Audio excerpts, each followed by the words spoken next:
genre de conflit. D'ailleurs, j'aimerais que déjà vous nous expliquiez quelle est la source ou les sources du conflit qui oppose la Russie à l'Ukraine. Oui, vous avez raison, ça me semble très important de faire une mise au point. Parce qu'aujourd'hui, on est dans un narratif qui est complètement manichéen, dans lequel on nous présente ce conflit d'une manière extrêmement partiale. Et ce qui est dangereux, c'est que ça exonère de leurs responsabilités majeures, véritablement majeures, deux acteurs principaux que sont le régime ukrainien et les États-Unis.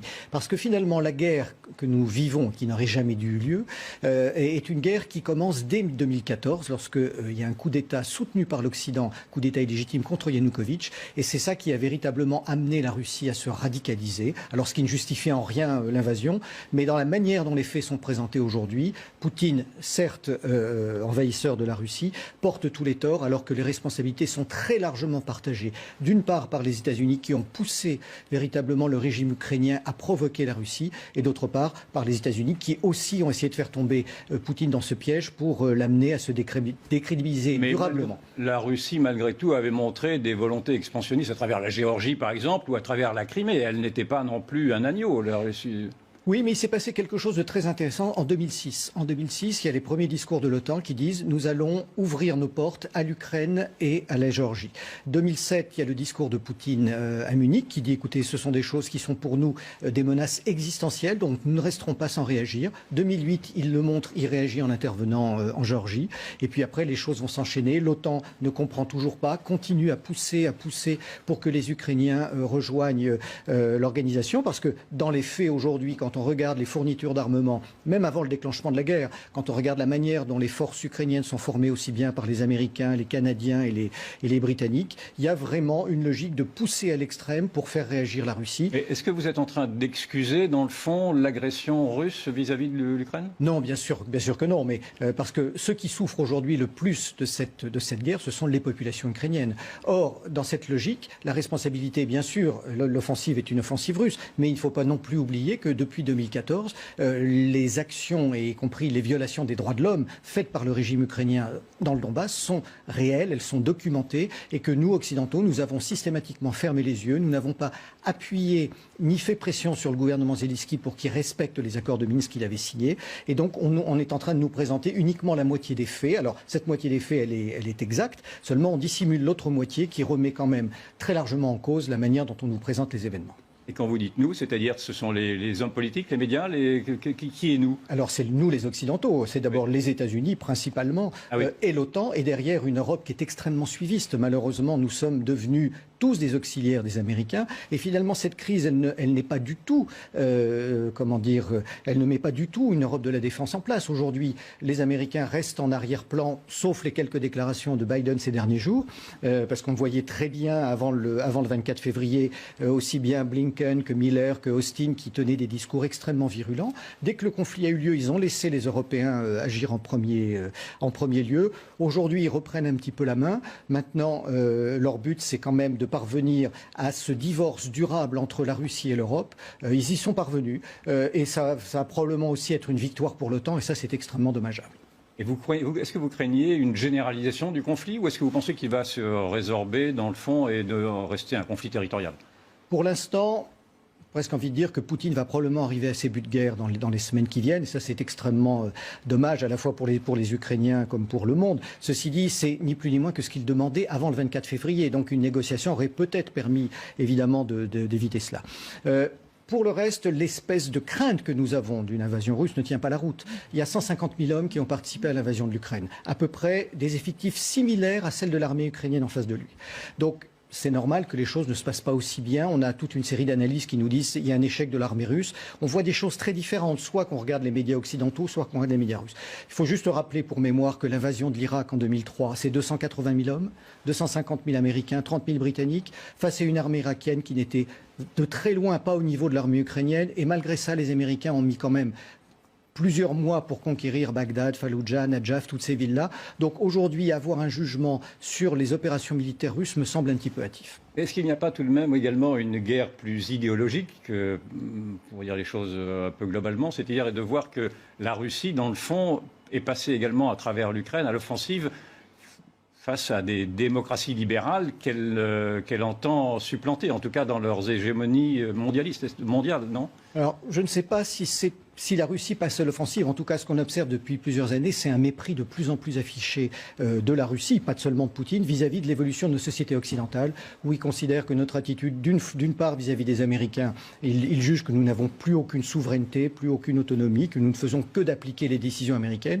D'ailleurs, les Russes en veulent beaucoup à la France pour l'histoire des 2 navires Mistral que nous devions livrer sous François Hollande à Moscou et sous pression américaine, nous avons décidé de les vendre à l'Égypte. Et puis, ils ont aussi des jugements extrêmement durs sur ce qu'ils appellent, pour eux, la perte de spiritualité de l'Occident. Alors, oui. Dire qu'ils repassent à l'offensive, je pense que c'est exagéré. Il y a un véritable raidissement des Russes depuis une vingtaine d'années. Et je dirais, comme toute personne qui est poussée dans un coin de la pièce, à un moment donné, on a une réaction. Alors encore une fois, ça n'excuse pas l'offensive, mais si on ne voit que les derniers éléments, eh bien on ne voit pas tout ce qui a conduit à ce conflit. Et c'est directeur du Centre français de recherche sur le renseignement. L'Union européenne vous paraît-elle à la hauteur de ses ambitions, qui est de vouloir représenter d'abord une partie de l'Occident et de vouloir se démettre un peu, enfin de se libérer un peu de la tutelle des Américains? Non, je pense qu'on n'en est absolument pas dans une dynamique de cette nature. Il y a surtout 2 éléments que je trouve très inquiétants en ce moment au niveau de l'Union européenne.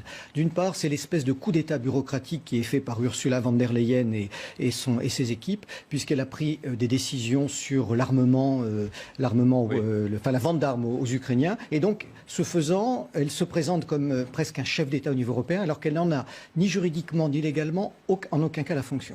Et puis, pas plus tard qu'hier, il se passe un deuxième phénomène qui est très préoccupant. Elle vient de signé avec Joe Biden un nouvel accord sur le transfert des données aux États-Unis. C'est quelque chose qui avait été retoqué en 2020. Et le transfert des données, c'est c'est-à-dire que toutes les données des citoyens de l'Union européenne peuvent être transmises aux Américains pour des questions antiterroristes, c'est-à-dire qu'ils ont accès à toutes les données informatiques sur les personnes dont nous pouvons disposer. Et ça avait été rejeté par la Cour de justice de l'Union européenne en 2020.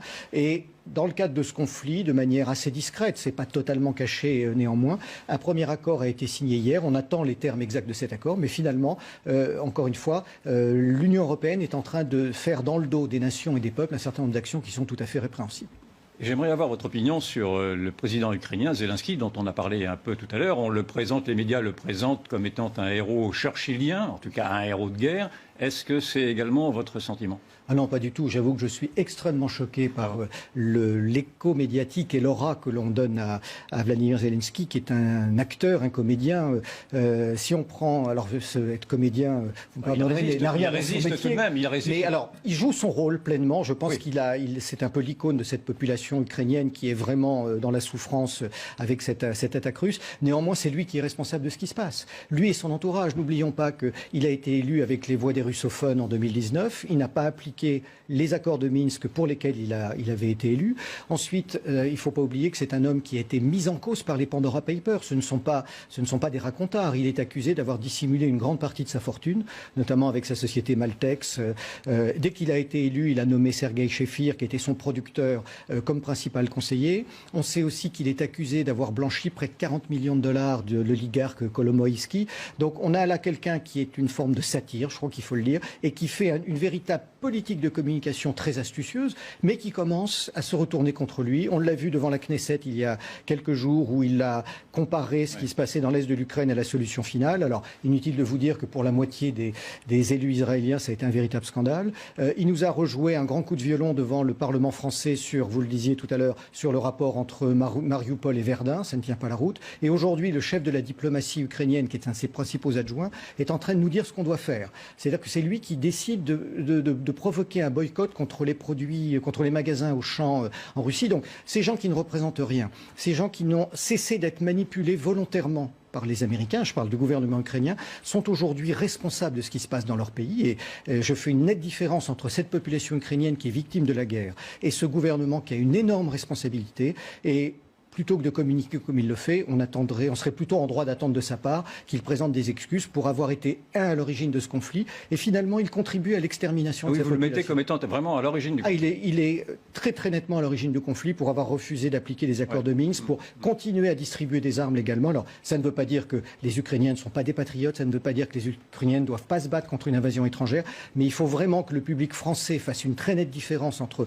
ce peuple qui est dans la souffrance et ce comique qui est à la tête de de l'État. Et comment jugez-vous la diplomatie française? Comment jugez-vous l'attitude d'Emmanuel Macron qui, malgré tout, depuis le début, a gardé le contact, en tout cas, avec Vladimir Poutine? Oui, alors c'est l'image qu'on en a en France, parce qu'on en a évidemment beaucoup parlé, mais le principal acteur de ce rapprochement en tout cas des négociations entre la Russie et l'Ukraine, c'est Tayyip Recep Erdogan, qui est aujourd'hui finalement l'un des grands vainqueurs de ce conflit.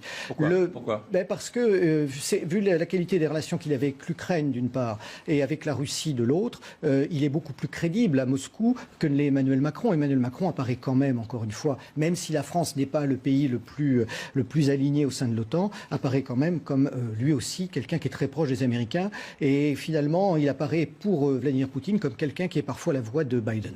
On prête à Israël, on prête à la Chine également des influences diplomatiques importantes, est-ce exact? Oui, notamment Israël. Pourquoi? Parce que les Américains, ne sachant pas tellement où donner de la tête en ce moment, ils ont proposé aux Iraniens, il y a déjà une dizaine de jours, de lever une partie des sanctions en échange de la livraison de gaz. Bien sûr, ça a fait immédiatement peur aux Israéliens qui ne veulent pas une remise en cause du JCPOA. Et donc, immédiatement, les Israéliens sont allés à Moscou. Il faut noter que les Israéliens ne donnent pas de visa aux Ukrainiens en ce moment. Ne font pas rentrer les Ukrainiens chez eux sans visa, alors qu'ils continuent à faire rentrer chez eux les Russes. Véronique? Oui, non, j'avais une précision à demander sur les objectifs de guerre de Poutine. C'est-à-dire, tout à l'heure, vous avez évoqué ces objectifs de guerre, mais est-ce qu'on sait de quel objectif on parle? Est-ce que finalement il change ou ça reste toujours les mêmes? Et sait-on véritablement où il va s'arrêter? Alors non, on ne connaît pas ces buts de guerre. Si on les avait, ce serait formidable. Mais en réalité, il y a quand même beaucoup d'éléments qui nous amènent à penser qu'ils ne voulaient pas envahir l'Ukraine. Et il s'est produit quelque chose entre le 17 et le 20 février. Probablement une fin de non-recevoir dans les négociations. Probablement d'autres éléments comme peut-être des informations plus précises sur l'offensive que préparait Zelensky dans le Donbass. Et là, ça l'a amené à changer sa politique du tout au tout. Quand il annonce retirer des effectifs, en fait, il met son armée en ordre de marche parce qu'elle n'était pas en ordre de marche jusqu'à ce moment-là. Il déclenche l'offensive. Il rate probablement la première étape de son action parce que le coup d'envoyer les parachutistes autour de Kiev pour essayer de décapiter n'a pas fonctionné. Mais pour le reste, l'opération se passe, en tout cas selon les Russes, selon les plans qu'ils ont établis. Bien sûr, c'est impossible à vérifier. Ceci dit, il faut rappeler que c'est la première fois que nous avons une guerre non conventionnelle de cette nature en Europe depuis 1945. Donc beaucoup d'analystes disent que les Russes n'avancent pas très vite. Mais je pense qu'une guerre de cette nature, de toute façon, n'est pas une guerre nécessairement très rapide. On prêtait aux Russes quand même également l'ambition de s'étaler peut-être davantage dans l'ancien périmètre soviétique, voire d'aller jusqu'en Pologne ou en Roumanie, etc. Est-ce que vous pensez cette hypothèse plausible? Non, je ne le pense pas. Ils n'en ont pas les moyens militaires, très clairement. Est-ce qu'ils en ont les intentions? Alors, quand on lit les discours de Poutine, quand on lit un certain nombre de textes qu'il y a aujourd'hui dans l'état-major soviétique, russe, ce sont des choses qui ne ressortent pas. On a prêté à Poutine la phrase de dire la fin de l'Empire soviétique a été une véritable catastrophe, mais il a ajouté tout de suite après, en même temps, vouloir le reconstruire serait une erreur encore plus grande. Donc, revenir aux frontières traditionnelles de la Russie, réunir dans son pays l'ensemble des russophones, oui. Aller au-delà, à mon sens, c'est quelque chose d'illusoire. Merci Éric Dénessé. Vous restez